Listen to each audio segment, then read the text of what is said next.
God, I hate my life. Recording in progress. Oh my God. That's how it starts. If only people could actually know what our preamble was or is ever before we start this, because I feel like that's so entertaining. But Well, that's why I'm I always don't like, think they "Okay, let's should do know. it." And then Stephen will say something where he's like, wait. And then there was that time No. he hung up on us. I still can't decide if that was on purpose or not. When I was doing the YouTube video, it reminded me that one day you said you were going to tell us a story and then disappeared the second I hit record. oh yeah. No, that was 100% accidental. I mean, couldn't have worked better. So, My B dog. okay. So speaking of, pitfalls, I guess. I don't know. I was trying to segue there. It didn't work. So today we're going to talk about shit that's hard. And sometimes it's Zoom and being ready for your podcast. And other times, it's related to fitness and what decisions we're making. Are we changing things? I'm so confused. I don't know, whatever it is that comes to mind. So we were thinking that today we would just chat about stuff that with our clients that we hear a lot that can be difficult with things. We're all getting ready to kick off with the transformation challenge and our guided coaching clients and things like that. And sometimes I find like when the transformation challenges do get started, it's kind of a nice way to come back to the basics. And I know I've talked to Stephen about this before, where like with my social media and stuff, I definitely got to a place where I stopped talking about a lot of the basic things because I was like, fuck, these things have been said so many times. There's no way they need to hear it from me again. But then there is always somebody out there who they still have no idea what like hypertrophy means, or things like that. And so I think it is smart for us to make sure we kind of get back to those things, but then come at it from a place of like, watch out. We're almost like warning signs. We're like, this is an easy one to have come at you. So Jess, when you think of that, what's like the first thing that comes to mind? Oh my God. Well, when I think about my clients, it's adhering in it's not having the like future self thought. That skill is not built, right? And so anticipating stressors that might come up throughout your week, anticipating social events, those types of things. I feel like the in the moment thought is very normal. And I want to do this now, or I'm tired, so I'm just not going to work out, or, ooh, that cookie looks way better than that apple, or whatever, instead of, wait, okay, I have this goal. It requires me to execute on some things. And so now I need to plan ahead. So it's a lot of like lack of planning ahead or lack of forward thinking. And it's not because it's their, like, it is their fault, but it's not because it's their fault necessarily. It's your fucking fault. It's your fault. Because you as the individual can only you can fix that. Only you can improve on that. And you have to make dedicated like mental effort in order to improve on that. But it's just a skill that a lot of people haven't really built up in their health and fitness. Yeah, I think that's huge. I think follow through and doing the things we don't want to do. Like if more people got those two under control, we'd be out of jobs. Like like for the most part, because I mean, that's a lot of what we provide, right? Is the like, keep on keeping on, like each week when we talk to people. And that's, I think the doing things when they don't sound like what we want to do is probably the biggest one that holds a lot of people back, because of course we're like hardwired for the path of least resistance. And now we live in this world that makes it so that like eventually we're going to be the people from Wall-E, like floating around, not having to do shit. And, so of course it's easy to be like, fuck that. Like, I don't want to do it. And the way I think of it is like, especially when you have a coach who's giving you your workouts and you're going to check in with them each week, and then you have to tell them I did it or I didn't do it. The last thing I want to have to deal with is trying to reschedule the workouts I have to get done. Like it's such a pain in the ass to have to well, I chose not to do it. And so now I have 3 days to get in this many like workouts or whatever. And it just kind of, it throws everything off. So I think setting a plan with yourself and then really sticking to it can be a big help for a lot of people. What about you, Stephen? I mean, I'm going to piggyback off that because like there's this thought that's in my head. It's like, I think that a lot of people misconstrue what is hard or difficult in life. Like Absolutely. this stuff, it's inconvenient. Right. It's not really hard. It's not really that difficult. It's not figuring out what is the best decision to make for your loved one's medical care, right? It's not figuring out what to do after a layoff and, we don't know how we're going to pay the bills. Like that shit's hard, right? Those are hard. This is like, oh, I have to reschedule a workout. Oh, I have to pick a different, like that's inconvenient. It's Yeah. not like super sexy and exciting, but like if we look at it in the grand scheme of things, it's not really truly that hard. And I think we almost misconstrue that. And so what happens for a lot of us is we then get into this mentality like, oh my God, it's so hard. And it's like, no, it's just inconvenient. Like it's inconvenient that I gotta wake up at 1 a.m. to let my dog out to piss. But that's the more convenient option than cleaning up the piss and poop in the kitchen, Right. when I wake up, it's 5 or 6. So like it goes into, you got to think about the long-term stuff. It's not tomorrow Paul's problem, right? It's today Paul's problem. I like how you referred to yourself as Paul. That's Or are we because I talking always about- think of, I literally was just thinking about Paul when you were saying that. And anytime like if we're out at a thing, and he's like, I'm gonna have a drink. I'm like, Paul, he's like, that's tomorrow Paul's problem. I'm like, Paul says that all the time. That is a all the Paulism. time. So when I think about that stuff, like that's what that really made me think. Like, oh man, like we got to make sure that also within this, we're not making these like problems or issues into more than they really are. Right. That totally made me think about like I'll have some clients who will in their check-ins tell me some of the things that they experienced in the day, like traffic, or like their kid got a runny nose, or like their groceries weren't delivered, but they were able to like go to the store and get it anyways. And these are like big stressors to them. Whereas I'm going, but is it? Is it? It's not awesome, but we're going to have these things come up in our life, right? Like these acute kind of like spikes of whatever it is. And so like piggybacking off of what Stephen's saying about these things aren't really that hard. I think quite often your perception of things can really be that creation in your mind. Like, oh my God, I woke up 15 minutes late and I wasn't able to get my 10-minute walk in the morning. Oh my God. I mean, okay, we can maybe have it later, or maybe we just don't get to that today, right? It's a lot about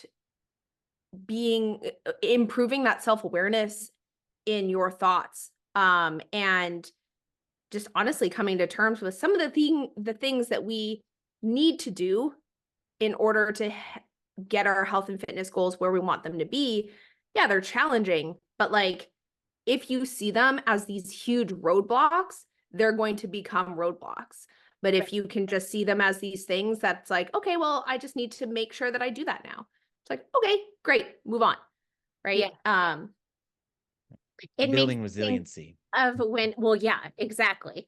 And so my first thought that comes to mind is when I see some people's like not away messages, like we're 30 years ago on away instant messenger or whatever. I guess that's not 30 years ago. That would make me much older.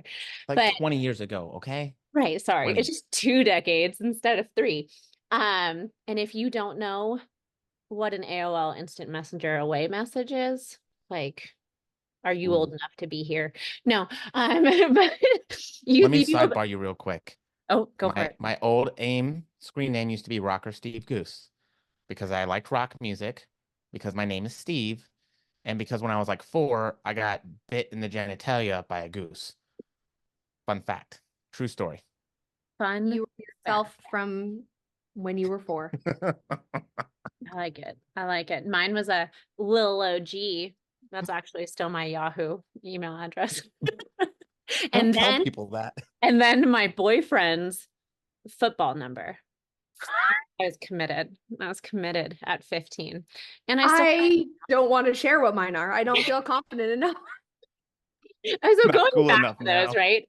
So the reason I brought those up is because like fellow coaches and stuff we'll have our like auto reply, and it'll say, if there's any emergencies, text me. But then you really think about it, and I mean, short of, maybe a prep competitor, I don't know, like what could have happened that would be like a true emergency where it's like, oh shit, this has to be a text message right now. But like fitness emergencies just aren't really a thing. We just start over. Like you said, okay, like the day goes to shit, you can't get your walk. I completely understand that feeling. And if Vic is listening to this one, like he can hear me spiraling if he imagines it enough, where at like 6:45 in the morning, we haven't even made it out of the house yet. And I will have decided this day fucking sucks and I'll be over it and I won't want to do it anymore. Nothing's going to go the way it's supposed to. All the timing's wrong. I'm in my head and, everything feels harder that day. And then he'll try to fix it by saying, you're spiraling, you should calm down, which of course that instantly makes me madder. But if we don't allow ourselves to get to that place where we're looking at our list of things and like, oh my God, this is going to crush me. How am I going to get through all of it? If we change the way that we're approaching that, it doesn't have to feel like the 10-minute walk and maybe the 30-minute lift is going to crush you. If one of them can't happen, choose the thing that's going to make you feel better about checking that box. But that's where that all or nothing mentality can come into play, where it's like, well, I didn't make it to the gym and, my grocery store delivery didn't get here. So you know what? Fuck it. I'm ordering pizza and I'm going to eat all of it, or like whatever it is. And then all of a sudden it becomes this landslide that's turned into a much bigger mess. And then the next morning we feel like a failure, we're beating ourselves up and things like that. And so that resiliency piece, the reason I tell my clients to go outside, even if it's cold as shit, and go walk for 10 minutes is so that the next time that doesn't sound so bad and it's not that big of a deal. And you don't let the weather rule your life anymore, or like different things like that. And so I think building in that resiliency can just be so very key to then making it so that those actual hard things in life become something where it's like, well, maybe I'm going to go like lift and like clear my head, like let thoughts come in. I know when I run, I come up with all the great things in my life happen while I'm running, and then I don't write anything down. But then those become clear your head opportunities so that you can then be more present for the things that are more difficult, because you've already built up this feeling of like, I'm somebody who does these things. I'm going to get through this and everything will be fine. Yeah. And that's where that introspective work comes from, though. Like you can go and walk outside in the morning, but if you just don't think about that in a moment of hardship, then it doesn't mean anything. But I mean, there is research that shows like if you do something that's more challenging in the morning, then the rest of the day will actually like be a little bit more positive for things. Does We've talked waking about up that. count? Does getting bed out of count? I hope so. For some people, it totally can. Yeah. But yeah, it absolutely can. Right.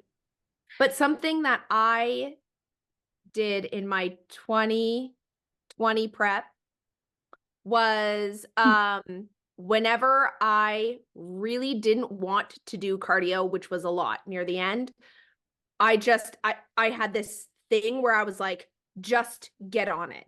Like, just get on the treadmill. And so I would make myself not even think about it. Like the moment that I started thinking about it, I was like, fuck that. No, I can't. And then I would make myself get on the treadmill and move. And then I would talk to myself and I would repeat, I can do hard things. Literally like for like 20 minutes, I swear to God, in that hour-long cardio session that I would have, until a point where I would be like, okay, like I got through that hard part.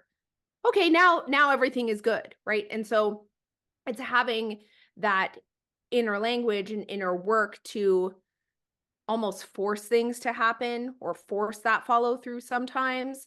That can really help. I don't know. I've told a lot of my clients about creating like mantras or I can or I will or I am statements and repeating repeating that to themselves, maybe even in the morning or when they are experiencing a moment of hard, right? And I don't know, I think it really translates into self-confidence and resiliency. I also like reframing. Like, so, and I normally really call people out when they're having like negative talk about themselves. And it's like, okay, hey, I want every time you tell yourself something negative in your brain, I want you to stop and I want you to tell yourself something positive. I want you to go into something that you do like or something that is going well. And so, sometimes with those things that we do perceive as really hard or difficult things and situations, there may be, yes, maybe we just need to stop thinking of them as such hard and difficult situations and start reframing them as, all right, yeah, I mean, cool, this is more of an inconvenience right now. Hey, I know that in the moment I feel like this is a big deal, but realistically, this is small potatoes. It's like the cute little mini potatoes that you can just bite. And usually when you reflect back on that, you're like, wow, why did I freak out? Or like, why did I have those emotions? And like, understand that it's okay to have those emotions and give yourself grace when you have those because it's okay. But reframing is huge too. I use reframing a lot with my clients. Yeah, I have, like lately, I feel like I've been talking to a lot of people about, they're bringing up where they want to be for summer and like thinking ahead to there.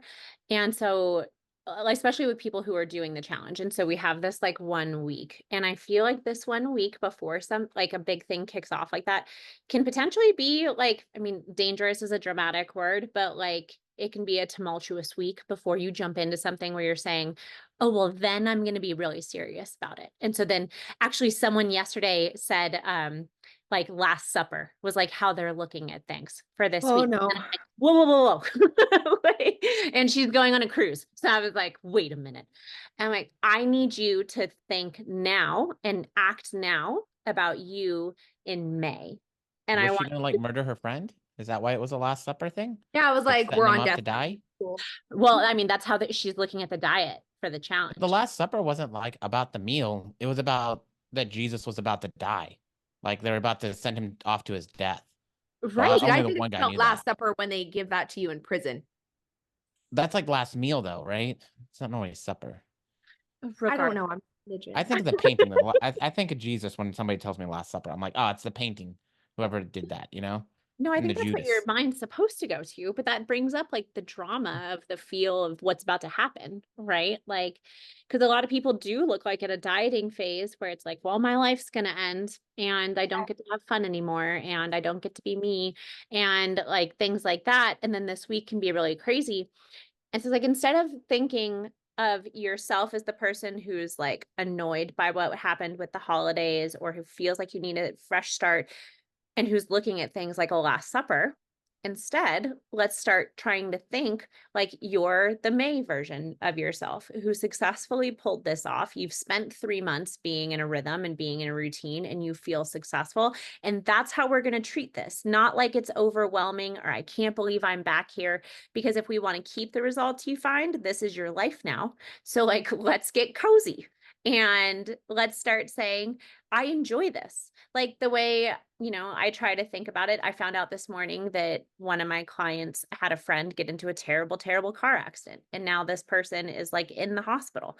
Like my day would be way worse if I was in a hospital because of a car accident than having to go run 5.5 miles. I get to go run 5.5 miles this morning. I didn't feel that way while I was getting ready for it. I literally this morning, I was like, and today I have hit the point in marathon prep where I am annoyed. And like from here until the race, it's like, oh, when is this done? But that's a gift. This is something I've put on myself that I've said I want to do. For us to walk around and say, I'm at a perfectly healthy like body fat percentage, but I've decided I'm going to change it and I'm going to withhold these things and stuff like that. That's a gift that we get to do these things. And so then to turn it around and be like, fuck this, it's so hard. I shouldn't have to do this. Why do I have to think about it? It's just, you're setting yourself up for failure. And I feel like if you're getting stuck in like mindset loops that way, that's probably why you're stuck in other loops in life, if we lead from a place of negativity. Well, and the fact of the matter is, a lot of these people, I mean, a lot, I hope the majority of these people are choosing to do the transformation challenge. No one is holding a gun to their head and making them sign up and do this thing for the next 90 days. It's a choice. It's a choice to do your marathon. It's a choice to prep for a show. It's a choice to go into a fat loss phase. And so when you think about it that way, and then you are saying all these negative things about the things that you quote unquote have to do, it's a choice. Like, it is literally a choice. So a lot of the things that we're talking about is like that reframing, right? So if you're talking to yourself about how you're choosing to do something that's really shitty, like, why are you doing that to yourself? And I think the like last supper or last meal or like cheat meal, whatever idea, that language and that food's always going to be there. It's always going to be there. It's always going to be a choice that you can make if you want to do that. So again, if you think about it that way, and changing your lifestyle and changing your habits and behaviors long term doesn't mean that you'll never have a burger again.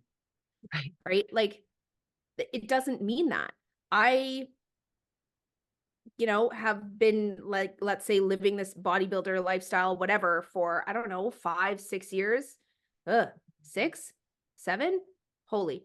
And and I'll have a burger when I want a burger.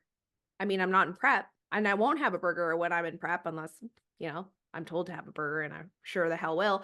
Because Stephen's definitely told me to do that on a few occasions in prep. But the fact of the matter is, like, just because I am choosing to prioritize my health and fitness doesn't mean that I'll never have a hamburger again. But sometimes you just need to not have it, and that's okay. Like, it sounds like a losering mindset. I haven't had a piece of salt in 22 years, and I haven't had red meat in 47 months.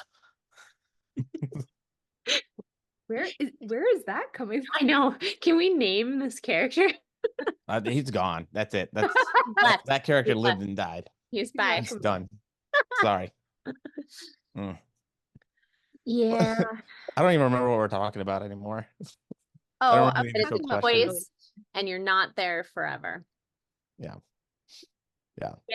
I feel like it's a balance too, right? Because for some people, like I'm sitting here where I'm like, hey, the things you're going to do, you're going to need to do forever. But that doesn't mean at like the extreme levels of it, right? It's just that if you want to be somebody who looks and performs like they eat well and exercise, you're going to have to eat well and exercise majority of the time. But that doesn't mean that other stuff goes away, which made me remember a random thing I wanted to say to Jess, because I feel like you're at Costco, right? You have a Costco card? Yeah, I was at Costco today. Okay, so I need you to find out if your Costco has these Reese's coated bananas in your freezer section. Oh, I was like, I saw Reese's coated shit today, but I did not see Reese's coated stuff. I wasn't looking for it though. They seem like a delicious little snack that would be ready in your freezer. The macros probably aren't much better than an actual Reese's, but I need somebody to go to Costco and get them because I don't have a Costco card anymore. There's probably less peanut butter in them. Yeah.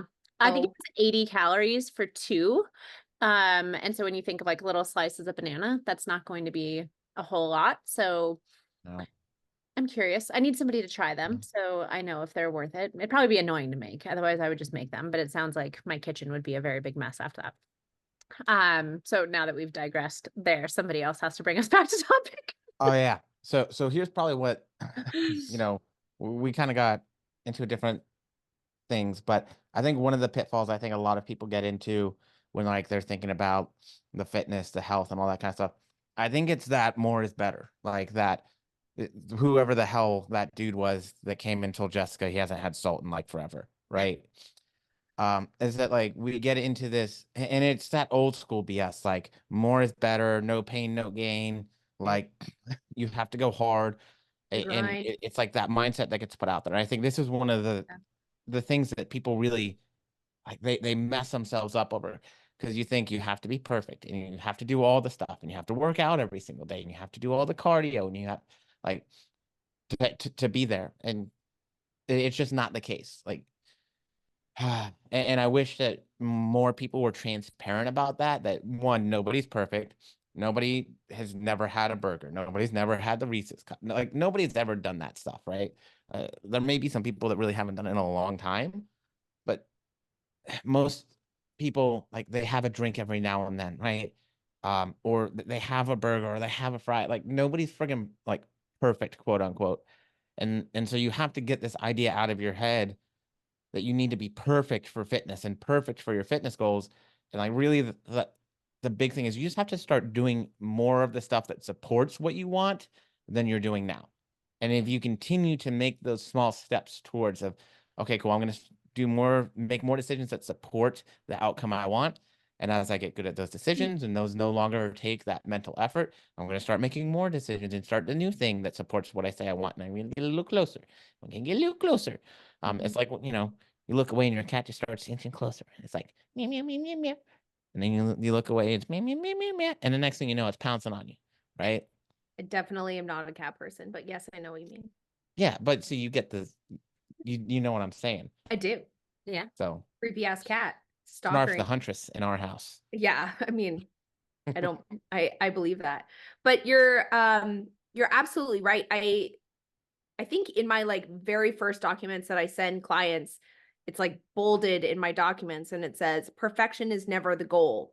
Progress is, right? And when I'm talking to clients about the perfectionism mindset, because hi, I used to be there / still am. I'm like the recovering commander of Overthinkers Anonymous and perfection planning. I don't know. But like that voice still will be there, wanting to do these things and you're not good enough. But when I'm talking to clients about perfection, if you reframe it and think about if we were perfect all the time, then like what would we do with our lives? Everything would be wonderful all of the time, which you might think is great. But to me, I'm like, I don't know, because then that's a ceiling. Then you've done all the things that you can. So there's nothing to aspire to. There's nothing to understand more about yourself. There's nothing to learn from. There's nothing to grow and continue to evolve. That to me is like scary. I don't like that. I like to evolve and learn and refine, right? Because that's kind of exciting to me. Yeah. And so when we're talking about perfection, it's like, well, thank God we weren't perfect, because one, none of us would have jobs and we wouldn't be doing this right now. But two, like we wouldn't have any reason to keep going, right? If you think about when you actually had a hardship to you, something that was very like life-changing, or maybe it wasn't even life-changing. Maybe you just moved across the country, or maybe you experienced a death of a loved one or something like that, where you did have like these very hard, challenging times. It always teaches you something about yourself, and it always allows you to like grow a little bit as a human being. And so, you know, these things that are challenging to us can actually be something that's really nice and beautiful. Yeah, I mean, growing pains are inherently uncomfortable, right? So anytime that we're trying to do something new or we're stretching ourselves, it's probably not going to be sunshine and rainbows the entire time. But I think that each time we take on the little thing, that it's like, oh, that would be too much to try and figure out how to get that done, or like, I'm just not the kind of person who wants to put that much effort in. You know, every time we let that version of ourselves win, we got nothing out of that experience except for just taking the path of least resistance and just keep on keeping on. It can be something as little as like, I had a client, I've been working with him for about 6 weeks and we were having really fantastic progress. And then this last weekend, he went away on a guy's trip and was going to be camping. And he was like, it's going to be crap food. It's going to be alcohol. I haven't seen these guys in a while. I'm really looking forward to this trip. And I was just like, you're going to be fine. Like, just go and like think about how you like the way you feel when you wake up these days. Try to wake up and feel that way. Like, just let that lead your choices that you're making. And so he enjoyed the food that he had been avoiding for a little bit. He had more alcohol in the like couple of days than he probably had over the last 6 weeks. And he checked in and he was 0.2 lower than he was last week. And it was like, fuck yes, because now you know you can do this. It's not going to be so scary the next time. It's like, well, I have goals, but I have half my week that's going to be away where I'm not in complete control. And for a lot of people, like, I wouldn't have been surprised to have a check-in that came back and we're up a couple of pounds. And it would take just a week of getting back to normal before things smooth out. But I think when we have one of those that goes that well, then it's like, okay, so it's not so weird for me to go, to an outing and not order a drink. I know that's a big one for a lot of people where they're like, everyone's going to think I'm really weird if I don't do that or whatever. And then they have the first time, they find out they still enjoy their friends if they haven't been drinking, and they can have conversations and things. And then the next time it's a little bit easier to make that choice or whatever it is. And it just comes down to continuing to kind of build on these confidence boosting opportunities, and then looking at these tiny challenges that add up to us being overall more resilient and having these like learned experiences. Those add up to all of a sudden you look around and you're like, oh shit, I've been living this bodybuilder life for like 7 or 8 years and look at me, I'm doing it. It makes it a little bit easier to get there. I really wish I looked more the part for how long I've been doing this, though. Have you not just accidentally gotten really bulky? Because I've heard that's what happens, that it's someday I'm going to balloon into muscles. Still waiting. I literally had that waiting. conversation twice this week so far, and it's Wednesday. Where are my muscles? Yeah. I was like, I don't know. Where are mine? Right. And we're like long and lanky people. And you know what? That almost circles back around to Stephen's like grind mentality and more is better, etc. And like your body also requires rest. And like part of that, I have False. to what? False. False. No sleep. Grind 24/7. No sleep. No Oh, salt. my sleep, dog. Yeah. No salt. Like- only pepper. Oh my God. I can't have pepper. It's not good for acid reflux. True. No. That's sad. I'm sorry for you for that. Poor Stephen. But yeah, sometimes we have to rest to progress forward, right? And like our muscles, the people who like want to train 6 to 7 days a week, I'm like, okay, well, how do you feel? But in the gym, your muscles are torn down, like they're broken down. We're tearing them up. That's not actually where that muscle is built in the gym. It's actually outside of the gym. It's actually a lot like while you sleep, So if you're getting 5 hours of sleep a night, that's drastically reducing your body's ability to recover. And then, if you're still training every single day, you're really pushing that stimulus load. And you're eating less, right? That's really not allowing your body to progress in certain ways. So it's good to have and I don't like the word balance because it's very different for everybody. But it's important to have some sort of like sliding scale or dial that you're able to kind of work on and go on vacations and trips like that. Or I have clients that will travel for work and I'm like, okay, well, don't worry about going to the gym this 3-4 days. Like you're okay. Right. Have more rest days than you need. Like I would so much rather my clients take a rest day rather than be like, oh, I was sneezing and I kind of almost just recovered from a fever, but my kids are really sick now and I need to go to the gym. And I'm like, no. Like, we don't need to go to the gym. You need to just stay hydrated and like hit your macros and you're gonna be good. So yeah, it's a struggle though, because we see it a lot in social media of that like push it mentality, and oh my god, you push for 90 days and you can make a transformation happen, and you can. But we also want to look at the long term and okay, well, are you there in 6 months? Are you there in a year? Are you there in 5 years? And that kind of thing. Yeah, and then there's also this idea of like where are you at as an individual. Some people are in a good spot to maybe push for a 90-day challenge and really do something crazy, right? Yeah. Do something that like people are gonna look at it and go, yeah, and other people aren't. Like, yo, I'm sorry if you've been eating 800 calories a day, or you're a guy and you've been eating 1,600 calories a day, and you're maintaining weight there and you're having it, like you ain't in the spot to make that trip right now. You know what I mean? Like we're trying to get to California, but we're stuck in Tokyo and all we got's a car.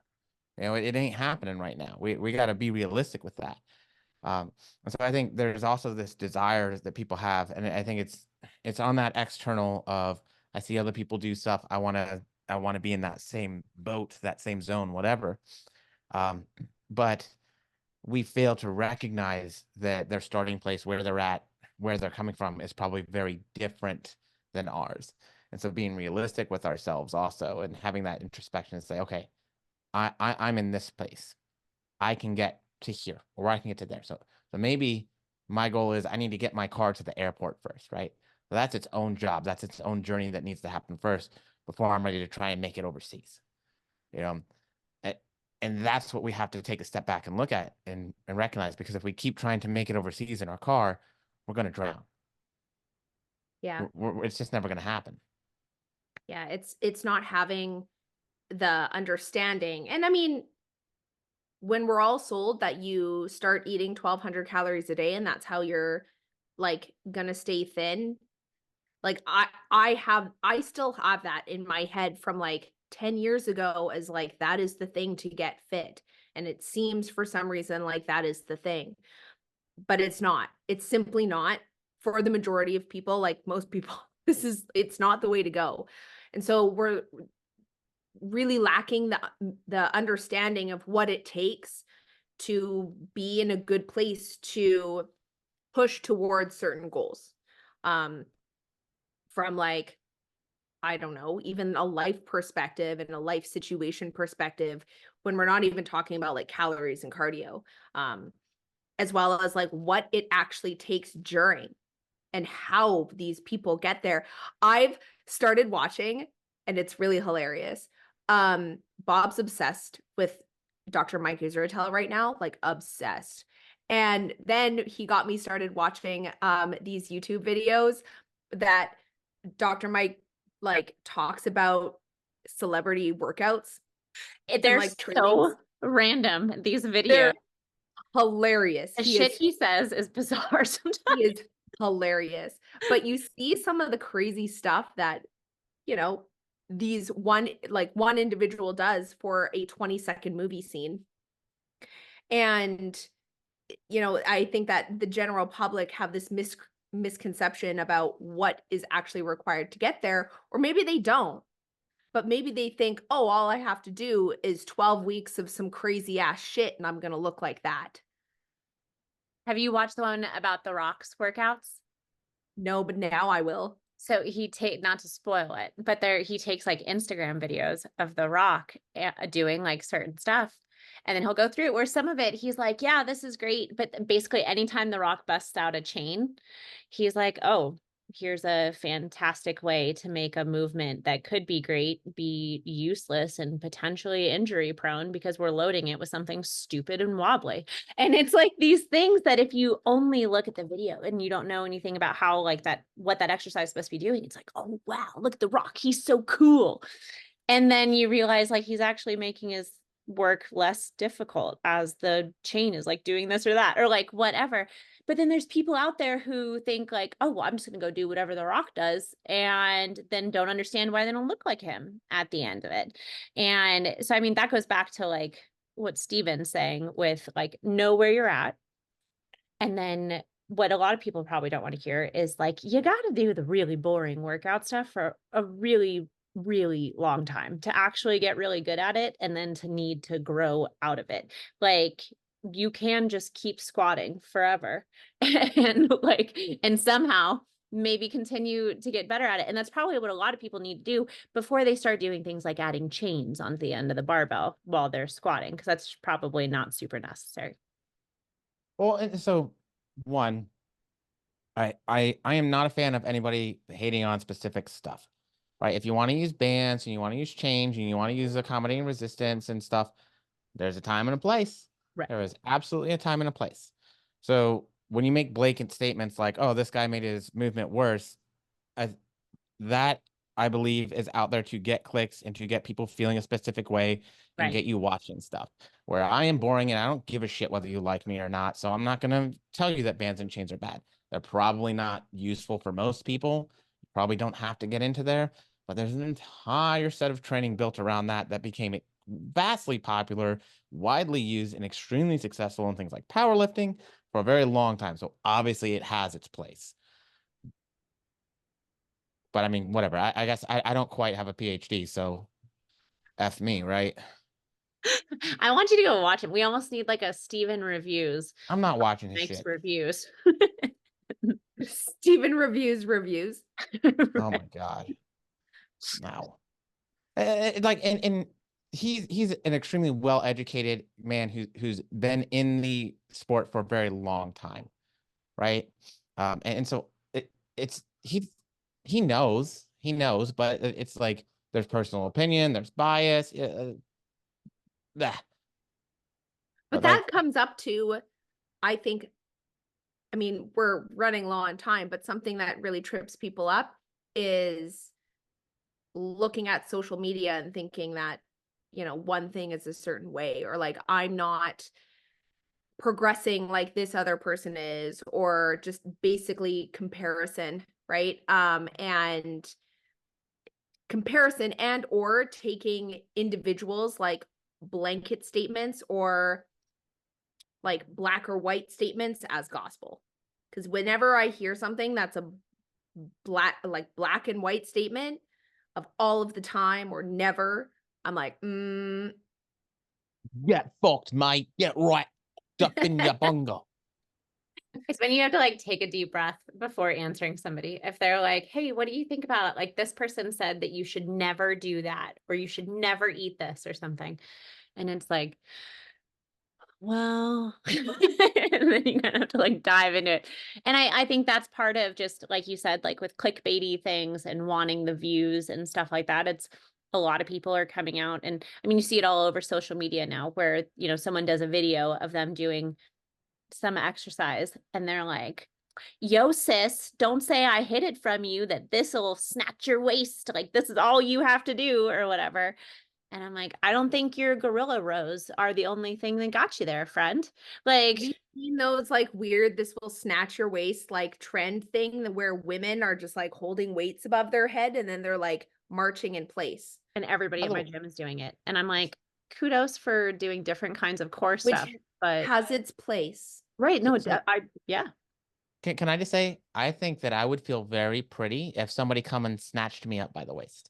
So if they snatched my waist, because that's what that means, right? It means that you're gonna look so good that people are just gonna come and grab you by the waist and like do the little Gone with the Wind and twist you around, and you're gonna feel pretty. It means they see I think that'd be your great. work, Stephen. We're just waiting for the day you get snatched. That's what getting snatched means, right? Snatch your waist. Sure. Yep. And when it happens, we're going to need a full breakdown of the story and how it went down. I mean, I just released Bubble Bath Boys, so It's happening any day. Now that Bubble Bath Boys picture is out there, watch out. Stephen might not be here next week, and it's because he was stolen, and it's all because of that picture. So if you haven't seen it yet, please go to Stephen's Instagram. I mean, there have been people driving around that's like with a van that has like a hot tub in the back and it says bubble baths and puppies, and they keep asking me if I want to ride. Are the puppies in the bubble bath? I think that's the point, but that doesn't seem like a good place because like then you got to take a bubble bath with shorts on, otherwise it's weird. Like, I don't want to get in a bath with dogs. No, they're gonna No. scratch you. And it's Gross. driving. It's a mobile hot tub full of I know. I'm thinking all of the things like the swooshing. I'm thinking Don't get hot tub snatched by time them. machine. Like, I'm like, there's some weird things that I'm not interested in. So if they try to And snatch you and away, I've ruined that conversation now. you say, no, sir. No wet dog smell in my hot tub today. But so like the point is context is key. Yes. Like when we talk about what research says, like research is super like individually dependent. It's like this research was built with this set of like people in it under these specific circumstances, looking at these specific things. Like, so context is important. And when you talk to like true professionals and experts, normally they're going to be like, well, in this case, this is probably what you want to do to make sure that you're giving this the best chance to happen. It's not going to just be a blanket statement of change are fucking dumb.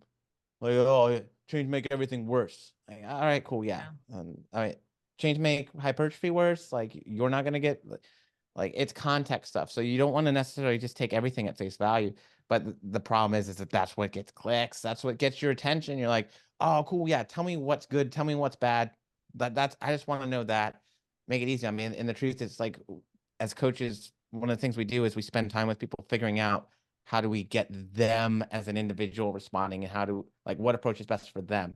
Sure. We know like population averages and maybe like just in general, what the best practices are, but that normally has to get tweaked to some degree for each and every person to make sure that like they're recovering well, they're performing well, the diet matches like what they want, all that kind of stuff. And so, and Dr. Mike, oh, by the way, I messaged Brad Schoenfield something really weird today too. For those of you who don't know, he's one of like the biggest probably researchers in like the strength and conditioning stuff. And he said something about supersets. And I was like, I just responded to a story. I've never sent him a message. I've never met the guy. Said, we have supersets. Why haven't we invented duper sets yet? Then we can have super duper sets finally in action, the mightiest of all muscle growers. I don't know. Yeah. Again, I'm gonna need to know more of that story if it continues. I'm waiting to see if he responds or if he blocks me or what happens there. I really want him to somehow work duper sets into his next research.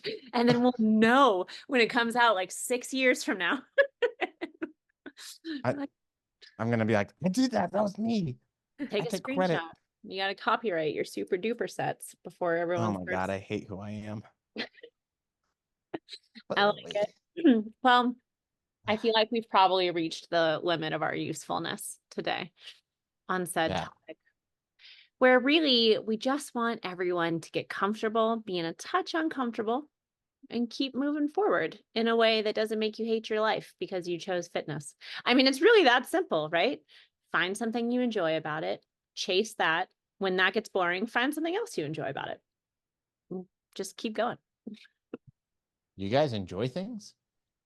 I know, Stephen, we need to have an offline conversation. Poor guy. He's like, my dogs won't stop barking. I want the big muscles. Dude, they tore a bunch of shit up downstairs while we've been up here too.